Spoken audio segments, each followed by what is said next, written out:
Hello, welcome to the Short Story Workshop. My name is Matt Bowles, I'm here with Melody Bowles and Simone King. Today we're going to be talking about how to write social commentary. And we're going to do that by looking at The Lottery by Shirley Jackson.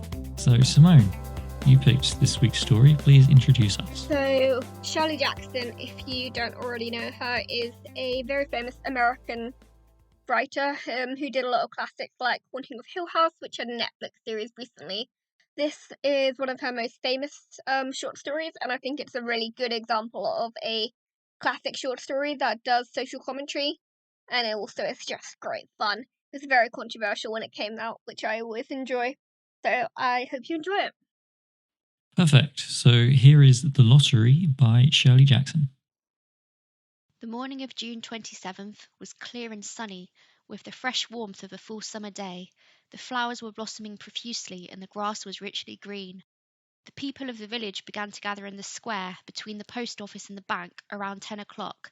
In some towns, there were so many people that the lottery took 2 days and had to be started on June 26th.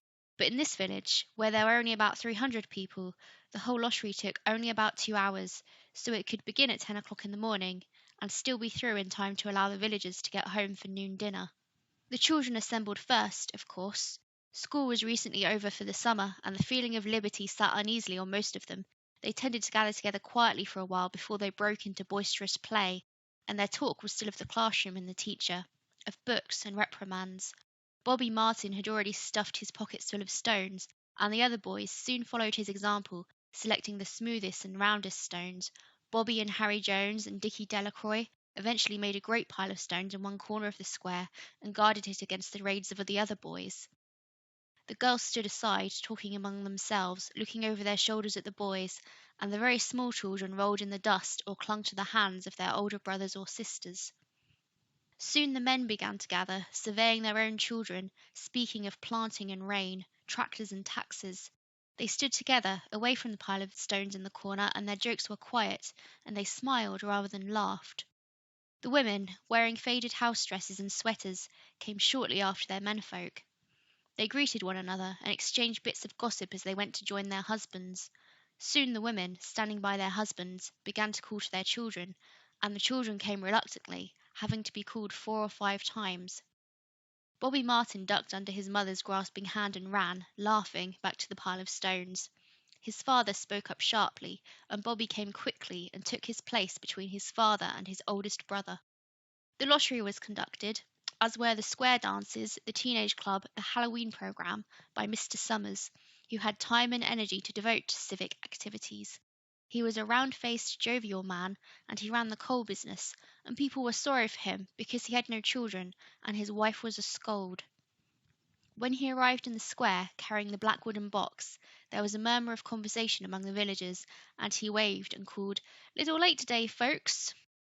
The postmaster, Mr. Graves, followed him, carrying a 3-legged stool, and the stool was put in the centre of the square, and Mr. Summers set the black box down on it.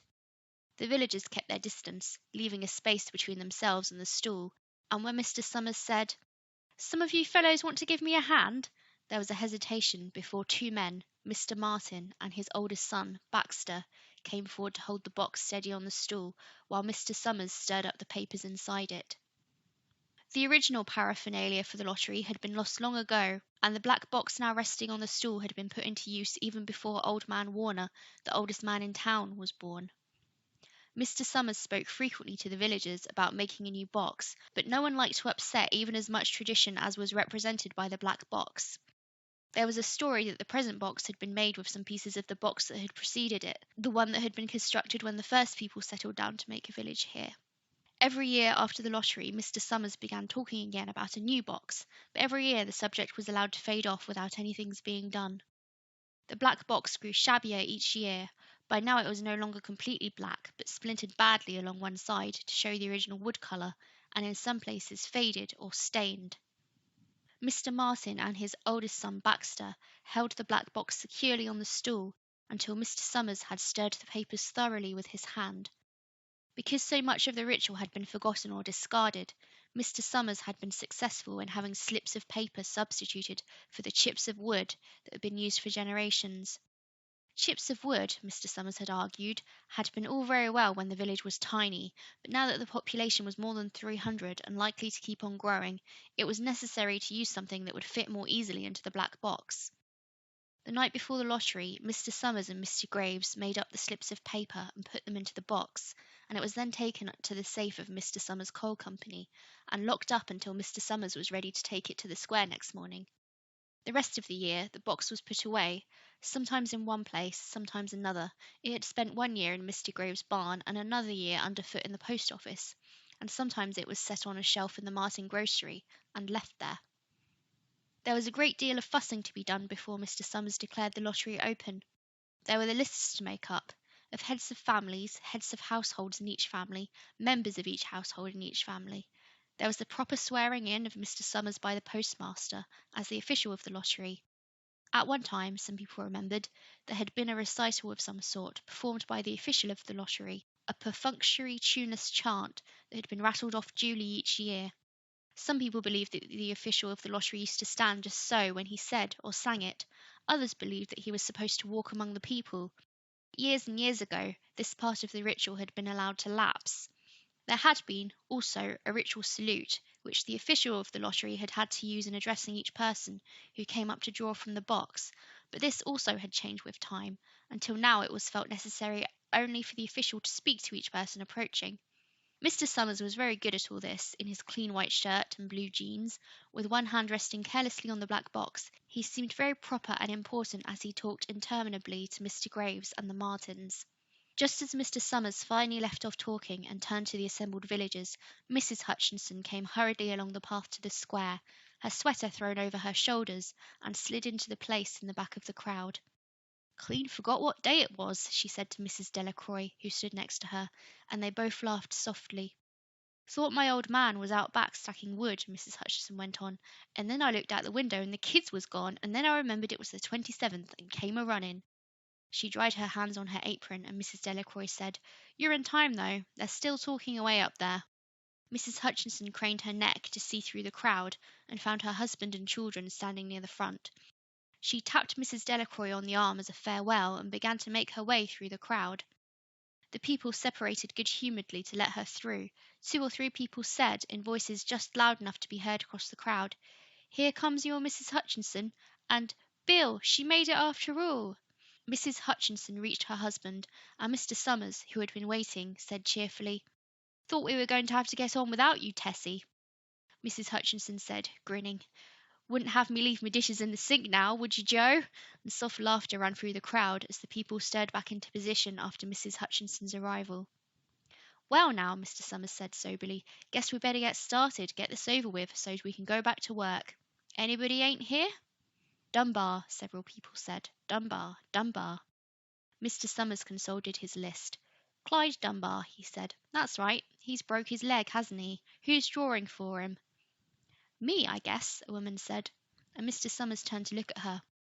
"Wife draws for her husband," Mr. Summers said. "Don't you have a grown boy to do it for you, Janey?" Although Mr. Summers and everyone else in the village knew the answer perfectly well, it was the business of the official of the lottery to ask such questions formally. Mr. Summers waited with an expression of polite interest while Mrs. Dunbar answered. "Horace is not but 16 yet," Mrs. Dunbar said regretfully. "Guess I got to fill in for the old man this year." "Right," Mr. Summers said. He made a note on the list he was holding. Then he asked, "Watson boy drawing this year?" A tall boy in the crowd raised his hand. "Here," he said. "I'm drawing for my mother and me." He blinked his eyes nervously and ducked his head as several voices in the crowd said things like, "Good fellow, Jack, and glad to see your mother's got a man to do it." "Well," Mr. Summers said, "guess that's everyone. Old man Warner make it." "Here," a voice said, and Mr. Summers nodded. A sudden hush fell on the crowd as Mr. Summers cleared his throat and looked at the list. "All ready?" he called. "Now, I'll read the names. Head of families first, and the men come up and take a paper out of the box. Keep the paper folded in your hand without looking at it until everyone has had a turn. Everything clear?" The people had done it so many times that they only half listened to the directions. Most of them were quiet, wetting their lips, not looking around. Then Mr. Summers raised one hand high and said, "Adams." A man disengaged himself from the crowd and came forward. "Hi, Steve," Mr. Summers said, and Mr. Adams said, "Hi, Joe." They grinned at one another humorously and nervously. Then Mr. Adams reached into the black box and took out a folded paper. He held it firmly by one corner as he turned and went hastily back to his place in the crowd, where he stood a little apart from his family, not looking down at his hand. "Allen," Mr. Summers said. "Anderson. Bentham." "Seems like there's no time at all between lotteries any more," Mrs. Delacroix said to Mrs. Graves in the back row. "Seems like we got through with the last one only last week." "Time sure goes fast," Mrs. Graves said. "Clark. Delacroix." "There goes my old man," Mrs. Delacroix said. She held her breath while her husband went forward. "Dunbar," Mr. Summers said, and Mrs. Dunbar went steadily to the box while one of the women said, "Go on, Janey," and another said, "There she goes." "We're next," Mrs. Graves said. She watched while Mr. Graves came around from the side of the box, greeted Mr. Summers gravely, and selected a slip of paper from the box. By now, all through the crowd, there were men holding the small folded papers in their large hands, turning them over and over nervously. Mrs. Dunbar and her two sons stood together, Mrs. Dunbar holding the slip of paper. "Harbert. Hutchinson." "Get up there, Bill," Mrs. Hutchinson said, and the people near her laughed. "Jones." "They do say," Mr. Adams said to old man Warner, who stood next to him, "that over in the North Village they're talking of giving up the lottery." Old man Warner snorted. "Pack of crazy fools," he said, listening to the young folks. "Nothing's good enough for them. Next thing you know, they'll be wanting to go back to living in caves. Nobody work any more. Live that way for a while. Used to be saying about lottery in June, corn be heavy soon. First thing you know, we'd all be eating stewed chickweed and acorns. There's always been a lottery," he added petulantly. "Bad enough to see young Joe Summers up there joking with everybody." "Some places have already quit lotteries," Mrs. Adams said. "Nothing but trouble in that," old man Warner said stoutly. "Pack of young fools." "Martin," and Bobby Martin watched his father go forward. "Overdyke. Percy." "I wish they'd hurry," Mrs. Dunbar said to her oldest son. "I wish they'd hurry." "They're almost through," her son said. "You get ready to run tell Dad," Mrs. Dunbar said. Mr. Summers called his own name and then stepped forward precisely and selected a slip from the box. Then he called, "Warner." "77th year I've been in the lottery," old man Warner said as he went through the crowd. "77th time." "Watson." The tall boy came awkwardly through the crowd. Someone said, "Don't be nervous, Jack," and Mr. Summers said, "Take your time, son." "Zanini." After that, there was a long pause, a breathless pause, until Mr. Summers, holding his slip of paper in the air, said, "All right, fellows." For a minute no one moved, and then all the slips of paper were opened. Suddenly all the women began to speak at once, saying, "Who is it? Who's got it? Is it the Dunbars? Is it the Watsons?" Then the voices began to say, "It's Hutchinson. It's Bill. Bill Hutchinson's got it." "Go tell your father," Mrs. Dunbar said to her oldest son. People began to look around to see the Hutchinsons. Bill Hutchinson was standing quiet, staring down at the paper in his hand. Suddenly Tessie Hutchinson shouted at Mr. Summers, "You didn't give him enough time to take any paper he wanted. I saw you. It wasn't fair." "Be a good sport, Tessie," Mrs. Delacroix called, and Mrs. Graves said, "All of us took the same chance." "Shut up, Tessie," Bill Hutchinson said. "Well, everyone," Mr. Summers said, "that was done pretty fast, and now we've got to be hurrying a little more to get done in time." He consulted his next list. "Bill," he said, "you draw for the Hutchinson family. You got any other households in the Hutchinsons?" "There's Don and Eva," Mrs. Hutchinson yelled. "Make them take their chance." "Daughters draw with their husband's family, Tessie," Mr. Summers said gently. "You know that as well as anyone else." "It wasn't fair," Tessie said. "I guess not, Joe," Bill Hutchinson said regretfully. "My daughter draws with her husband's family. That's only fair, and I've got no other family except the kids." "Then as far as drawing for families is concerned, it's you," Mr. Summers said in explanation. "And as far as drawing for households is concerned, that's you too, right?" "Right," Bill Hutchinson said. "How many kids, Bill?" Mr. Summers asked formally. "Three," Bill Hutchinson said. "There's Bill Jr. and Nancy and little Dave and Tessie and me." "All right then," Mr. Summers said. "Have you got their tickets back?" Mr. Graves nodded and held up the slips of paper. "Put them in the box then," Mr. Summers directed. "Take Bill's and put it in." I think we ought to start over, Mrs. Hutchinson said, as quietly as she could. I tell you, it wasn't fair. You didn't give him time enough to choose. Everybody saw that. Mr. Graves had selected the 5 slips and put them in the box, and he dropped all the papers but those onto the ground, where the breeze caught them and lifted them off. Listen, everybody, Mrs. Hutchinson was saying to the people around her. Ready, Bill? Mr. Summers asked, and Bill Hutchinson, with one quick glance around at his wife and children, nodded.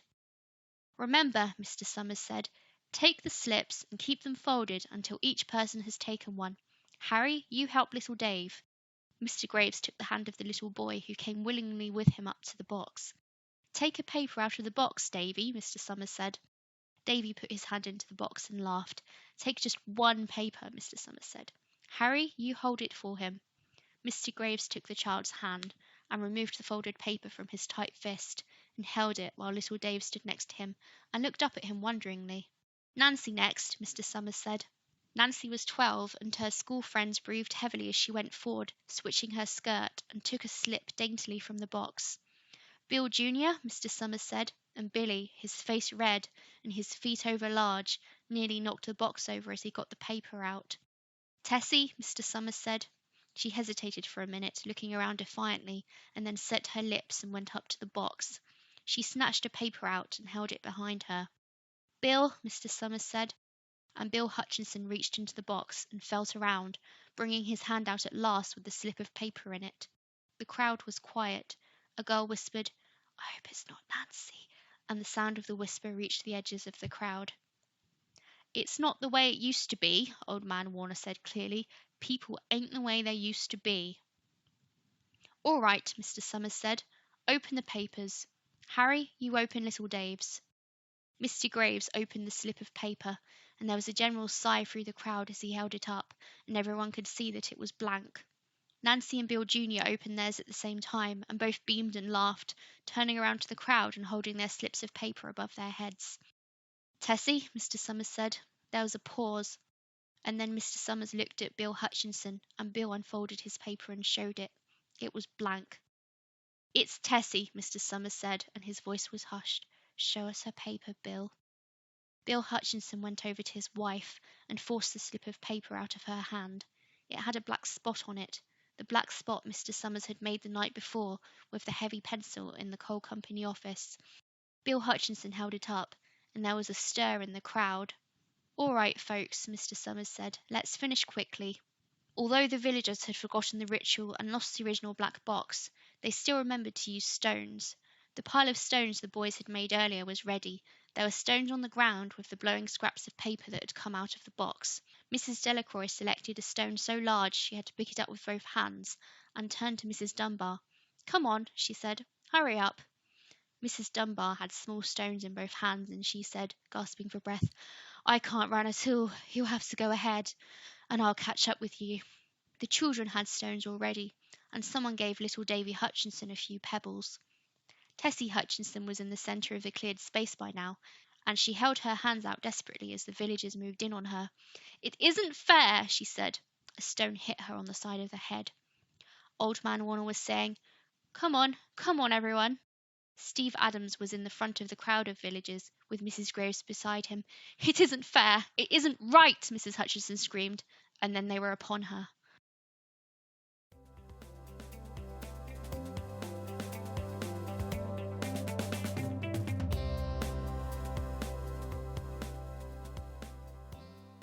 Okay, so this is an interesting story, and I want to know specifically what people's reactions to it were, because it's quite unusual, I think. Because for me, I read this story and I kind of felt, not really sure what all the fuss is about.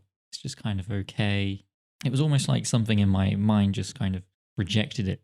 But the more I thought about this story, the more I thought, actually, this is doing something really quite clever.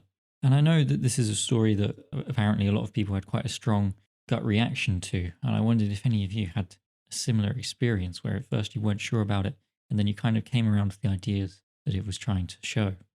So I wasn't surprised at the end. I think I maybe knew that it was I maybe knew Shirley Jackson wrote horror stories, so I suspected the lottery wasn't going to lead anywhere good. Yeah, I thought the same thing. About halfway through I thought, oh, this is where they decide someone's going to die. All right. Yeah, no, I had that. I was, oh, it's going to be like they will die. Very pre-Hunger Games type thing. Yes, I actually wrote down it's the Hunger Games without the games. It is interesting that that idea has been around for so long. It is, yeah. But anyway, So I felt kind of almost underwhelmed because I saw it coming. the exact ending though, like I expected death. I didn't necessarily expect stoning, which I think is more unusual. The fact that the children were joining in sort of threw me, I suppose. They were also jolly about it throughout the story. Yeah, Like the bit when the stones came back at the end and after the children had been playing their games guarding them at the beginning, I was like, oh, okay. it's like something you could read in The People's Friend, just a nice story about a nice village with nice children and nice families. And then you get to the end and then you're like, well, she's got stoned, okay. Had to me it was quite reminiscent of like the Hunger Games, like we mentioned, but also like Midsummer, like that famous horror movie, which came out semi recently. And it's like this idea of like mob mentality and going along with the cult so long as it's, almost palatable or given to you in an almost palatable, ritualized way, which I find interesting is still so resonant back then as it is now. Obviously it was a lot more controversial back then. While nowadays everyone's a bit like, seen that before, Yeah, but I think it was interesting at the time. yeah, at the time you wouldn't have seen a I story think that, like that. So it would have yeah, been more like I think the surprising. New Yorker got the most mail it had ever got after the story was published in it. Yeah, just an incredible amount of hate mail. People were not happy. Strange to think we consider the story almost mild now. Yeah, the story was met with bewilderment, speculation, and abuse. A lot of abuse. I think it's because the story seems so irrational, they get mad. Like, it just doesn't fit into their worldview. And perhaps also because it's not so obviously horror. Like, most of the story seems normal, but then there's just this one thing that seems very wrong. I thought it was because they saw themselves in the story. So they were like empathizing with the Hmm. characters, recognizing the kind of people in the story. And then when they got to the end, they felt like sort of like it was an attack on them, an insult on them to think that they could do something like that. That's kind of how I thought it went. I read that it was during a time of a lot of like patriotism in America specifically. So the idea of, you follow tradition and tradition is absolutely important and we should continue doing what we've always done. So it was a direct attack against that kind of dance, which was very popular at the time. So it's very much a story that's a product of its time. While I think nowadays we're a lot more individualistic in at least American and British societies. Yeah, I think innovation is valued more. I mean, it is very common, though, that people just kind of get stuck in the old way of doing things. I think it's clear that it is something that can apply to a wide range of situations. You see it in the corporate world all the time. Hey, why are you doing it like this? Because this is the way we've always done it. I have a quote from Zoe Heller, who wrote Notes on a Scandal, but she's also a journalist, and she wrote in the New Yorker, the number of people who expected Mrs. Hutchinson to win a Bendix washing machine at the end would amaze you. Oh wow. I just thought that was a great quote. I mean, it is a good example of social commentary in a story being so rooted within its time. Like, certainly you can have universal themes, like, for example, we've already talked about it having a similar theme to Hunger Games, perhaps because they both have this thing of you scapegoat an innocent to deal with the crimes of society at large, which I think is still a prevalent theme. But then other things are a lot more specific to that time period to get the reaction that it did. I think it's quite a tricky balance between making a specific comment to your circumstances and writing a story that's got a lasting impact. Do you think it shows that some things about society will never change? In some ways, it's not even about society, it's about human nature. Does human nature not inform society? Well, they are very closely related, but society is definitely something that changes over time, whereas I felt this story was speaking aspects that are just part of being human. But it is very explicitly a societal thing within the story, at least, to do the lottery, because they're talking about it as the societal ritual. It's not a old human thing, it's specifically within each of their communities. Okay, maybe what I mean is it's a story about how humans interact with each other in a way that creates this kind of society, rather than a, Hmm. a commentary on a particular society, the one Shirley Jackson was a part of. Because to me, it's about how people interact in a group dynamics, and the way that this kind of mentality can arise from that. And while there are times in history when there is perhaps more or less important, it's also just part of what it means to be a person.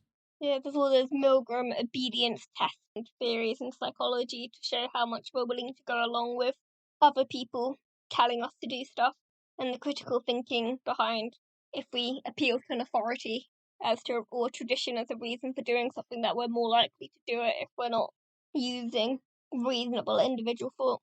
It's instinct, because if you're cast out of the tribe, you probably die or have a bigger chance of dying, so you want to go along with what the group's doing. Except this time you get stoned Yeah. to death. What was also horrifying about this story is that the husband didn't really seem to have much of a reaction to the fact that his wife was going to die. To him, it seemed very normal, very ordinary to him. Like, oh yeah, okay, you're dead now. Come to think of it, I think that might have been the bit that scared me the most. Yeah, the normalization of Yeah. it. And maybe that's what people reacted to as well, because it's so interesting to me that it got such a strong reaction. It's one of the reasons I wanted to pick this one, because there are a lot of stories that do social commentary, but for it to have got such a reaction, it suggests it was effective in speaking to something, even if we still need to pinpoint what exactly that something was. And this is kind of interesting because it's almost debatable whether Shirley Jackson knew what she was writing about. I have a quote from her. Explaining just what I had hoped the story to say is very difficult. I suppose I hoped, by setting a particularly brutal ancient rite in the present and in my own village, to shock the story's readers with a graphic dramatization of the pointless violence and general inhumanity in their own lives. So that perhaps touches on this idea of accepting things which are not right. But there are so many ways people have interpreted this story that are not in that quote in any way. And the extent to which that quote seems like a very vague description of the story perhaps suggests that Shirley Jackson wasn't entirely sure what she was getting at herself. So it wasn't a deliberate choice to comment on some of the things other people have picked up in the story. I mean, it's very broad, isn't it? Because she never gives a specific reason for the lottery. Like the Hunger Games, you know exactly what the reason behind the Hunger Games is. While in this one, the reason isn't given. There's some vague hints towards, it'll appease agriculture or something, but it's never actually said what it's for. I mean, stoning has its own connotations from biblical times. You stone an adulterer to death, I think it is. But again, there's no other hint of this within the story.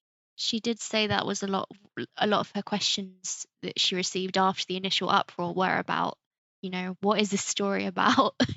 But like Matt said, I don't think she ever gave an actual clear, straight answer. I think it's because to give a clear, straight answer would almost lessen the power of the story. It's difficult to make that level of something that appeals to the interpretations of so many people without ever actually leaning one way or another. Yeah, I guess it wouldn't do to undermine someone's theory by saying, oh, actually, it was this. Because whatever she said would probably be really underwhelming. It's interesting because I think it works because even in society today, we can read in our own views and interpretations to it and apply it, which gives it a more universal appeal. So do you think the best way to do social commentary then is to pick something like she has that's very relatable and universal to anyone who might read it? I think there's a problem with being too vague, because then it comes across as half-hearted and you can't properly dig deep into something and examine it if you're not giving a reason for it. I wondered if somebody who wasn't familiar with, I guess, small town village living would have the same reaction to this story. If you saw the characters as other to begin with, would you feel quite as emotionally upset by what happens? I mean, to go back to other examples, Midsummer, which is a semi-recent horror movie, the basic premise is that this girl and her partner go to spend summer with this Swedish cult who kill people. Right. And over the course of the movie, it kind of indoctrinates you into the cult because they act very nice, very pleasant, very welcoming. And yes, they are other to the main characters, notably so, with strange rituals that they can't understand, but it's undermined by the pleasantness. And I think that's the same in this story to a certain extent, because they're all excited for rituals. Yeah. There's not that sense of growing dread throughout the story where they're all glumly there on the day being forced to do it by anyone. So that, I guess, that again picks up on something universal, like the kind of emotion of feeling excited about something. Yeah, it's like a horrific bonding experience. Yeah. And it's, I think, a lot of things that talk about mob mentality like to focus it specifically on, for example, teenagers or specific or vulnerable people to suggest that if you're not in one of those people, you're obviously going to be fine. Well, I think this story challenges that because it is everyone. Yeah, it's the whole community. Like Mrs. Hutchinson's even going along with it up until the point it's her. Yeah, then it's not fair, which, yeah, I think I'd be the same. Yeah. So if you were going to write, I don't know, something with social commentary, would it be something you set out to do, or do you think it would be something that just appears in your work without you really thinking about it, a bit like theme sometimes does? I mean, it works both ways. In my opinion, you need to know why you're writing the story. If you're writing the kind of story where you just want to entertain, and if you say something interesting along the way, then that's a nice bonus. Then that's going to be a very different story than if you set out to write a story sole purpose of getting your point across. They're going to be very different, Yeah. right? Yeah, there's always the danger of hitting your reader with the hammer of your point to the point that it's no longer literature as a educational rant in vague fiction form, which I think is a very unsuccessful way of trying to do social commentary. If it's too blunt and on the nose, I don't think people accept it in fiction. Yes, but even if your primary point for writing the story is to make some kind of statement, you still need all these other things which make stories good. You need entertaining aspects as well, or it just becomes a lecture. I was gonna say, but then there's the danger, isn't it, of if your social commentary is too entertaining, people pick up on the entertainment more than the commentary, which I think is something that's been more critiqued more recently. Because sorry to go back to Hunger Games again, but it's the idea of bread and circuses, isn't it? Like when the Hunger Games movies were adapted, there was that big focus on the love triangle instead of the actual comments, and it's the idea that if your story is too enjoyable, people will miss the point. They did the same thing with Fight Club, for example, which is known for being a form of social commentary, but people often walk away with entirely the wrong impression. Yes, but I mean, it's self defeating to go too much either way because if the story is not entertaining in itself, then no one's going to. Yeah, it needs to be sellable and readable. I think right now, for a lot of the points that people want to make, writing a story is not always the best route. Yeah. Or at least you can make a Twitter thread first, or whatever. There are so many other ways that you get your point across, and to me, using a short story perhaps doesn't quite work anymore as much as it used to. I'm trying to think if there's good examples of contemporary short story that does social commentary. I'm sure there are examples, but to me, it's difficult to get the kind of wide reach that you need and the specificity. And too often, people are just going to look at it as a work of fiction. But is that not a way of challenging people's views, especially in contemporary society, that you wouldn't by being outright in your political views? Like the thing about a lot of social media, for example, as a platform for political views, is that you tend to follow people with the same views as you. Fiction, on the other hand, is a way of encouraging empathy, which I think a lot of non-fiction doesn't. It's a way of opening people up to new ideas in a way that no other form of communication can do. Yes, absolutely. And I think if you're going to do this right, you have to get down to the key points, the fundamentals of what you're trying to say. You can't just say, here is my political opinion, I'm going to write a story about it. You have to really drill down into the key points about people or society that you explore. I think that kind of story can still work well. And one of the things that fiction can do quite well, like this story does, is it allows you to take an idea and then push it to the logical extreme, and that often lets you show what you're trying to say a lot more clearly. It's a bit like Black Mirror does. It pushes what already exists to the extreme to make a point. Yes, and we've talked a little bit about lottery being quite vague, and I think it's that vagary that means it still works as a story. Possibly, but then I can think of examples of more recent stories that would prove the opposite. So, for example, I'm probably going to butcher the pronunciation here, but Kim Ji-young, born 1982, was a very popular short story recently by Cho Nam-yu, which was all about feminism in Korea at the moment, and a way of kind of highlighting that within a short story form. There is Cat Person by Kristina Rupenian, which went absolutely viral. I think it was in the New Yorker as well, which makes it a direct parallel to the lottery, probably, which was the idea of like the Me Too movement. So I think there is still a place for it. Yeah, of course, there's definitely still a place for it. You have to recognize the things that other forms do well, and also recognize that Mm. fiction is often very easy to get wrong. It is, but it's also probably more effective if you get it right than anything else will ever be. Like, even if it's only for that particular cultural moment, it's like when you read something and someone exactly pinpoints the way you're feeling, there's nothing quite like that. Being specific is powerful.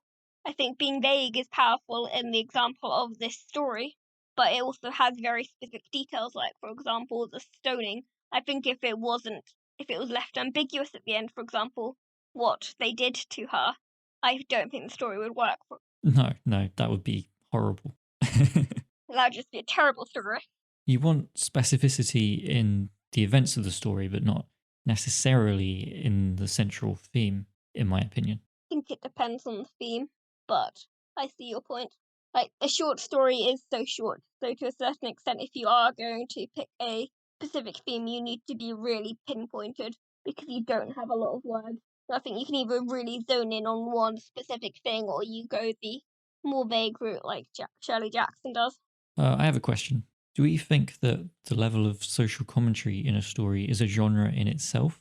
And do we think that people go out of their way to find stories that contain social commentary or to avoid them? I think there's a growing market for stories that contain some form of social commentary, even if it's partially because there's a growing market for stories that are diverse.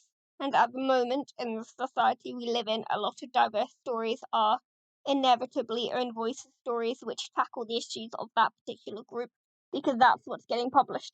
I don't seek out stories like that.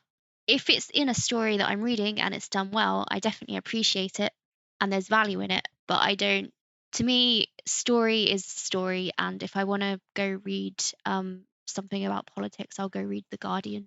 I won't try and seek it out in stories. Not that it's like there's anything wrong with doing that or that I don't think you should ever do it in stories. It's just not what I read for.